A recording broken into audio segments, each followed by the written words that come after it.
ഇമാം അബ്ദുല്ലാഹിൽ ഹദ്ദാദ് റളിയല്ലാഹു അൻഹു ഓർമ്മപ്പെടുത്തുകയാണ്, ഇന്ന അവ്വല ത്വരീഖി ബാഇസുൻ ഖവിയ്യുൻ യുഖ്സഫു ഫീ ഖൽബിൽ അബ്ദ്.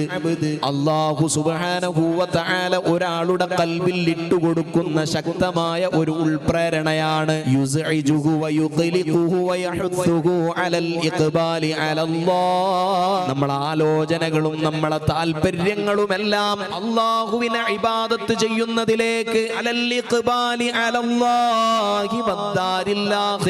പരലോകത്തെ ചിന്തകളിലേക്ക് നമ്മുടെ പ്രവർത്തനത്തെയും നമ്മുടെ ചിന്തകളെയും വഴിതിരിച്ചുവിടാനുള്ള പ്രേരണയാണ്, അസ്വസ്ഥതയാണ്. നിസ്കാരം നിർവഹിച്ചിട്ടില്ലെങ്കിൽ ഒരു ഇടങ്ങേറാണ്. ആദ്യത്തെ വിചാരം നന്നാവണം, പടച്ചവനോട് അടുക്കണം. ഇത് അല്ലാഹു സുബ്ഹാനഹു വ തആല ഒരാളുടെ ഖൽബിൽ തന്നിട്ടുണ്ടെങ്കിൽ അയാളെ സംബന്ധിച്ചിടത്തോളം അയാൾ ഭാഗ്യവാനാണ്. അബ്ദുല്ലാഹിൽ ഹദ്ദാദ് റളിയല്ലാഹു അൻഹു പറയാം, ദുനിയാവിനോടുള്ള വിരക്തിയും